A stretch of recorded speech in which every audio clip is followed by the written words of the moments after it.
በሕይወታችሁ ውስጥ ሁሉም ነገር ከብዶ የያዛችሁት ገመድ ተበጥሶ መውጫ ቀዳዳ አጥታችሁ ከዚህ በኋላ አልችልም፣ አቅም የለኝም ያላችሁበት ጊዜ አለ?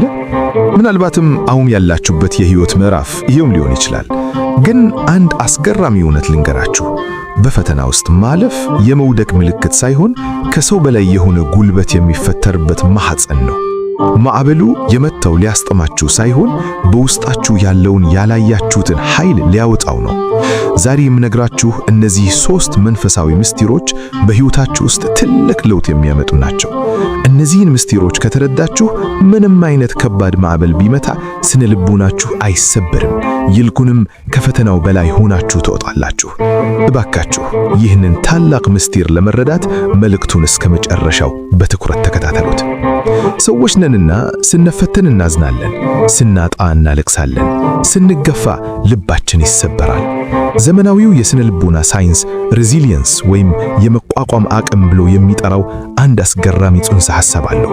ይህ ማለት አንድ ሰው ከከባድ የሕይወት መከራ በኋላ ተመልሶ የማገገምና ወደፊት የመገተል ብቃቱ ነው። ነገር ግን ከዘመናዊው ሳይንስ በሺዎች በሚቆጠሩ ዓመታት ቀድሞ የኦርቶዶክስ ተዋሕዶ ቤተክርስቲያን አባቶችና እናቶች ይህንን የስነ ልቦና ጥንካሬ በመንፈሳዊው ዓለም ውስጥ በተግባር አሳይተውናል።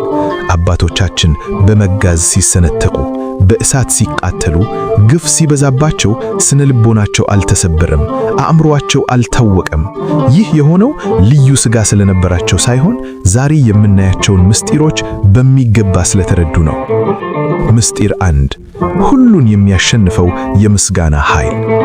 በፈተና ሰዓት አእምሮአችን በተፈጥሮ የሚያተኩረው ባጣነው፣ በጎደለው እና በሚያስፈራው ነገር ላይ ነው።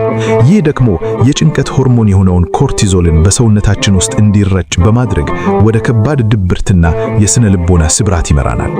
ነገር ግን በመከራ ውስጥ ሆነው እግዚአብሔርን ማመስገን የሰው ልጅ አእምሮን በአስገራሚ ሁኔታ እንደሚቀይረው የስነ ልቦና ባለሙያዎች ዛሬ ላይ ደርሰውበታል።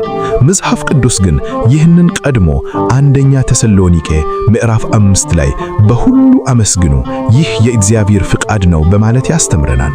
አስተውሉ።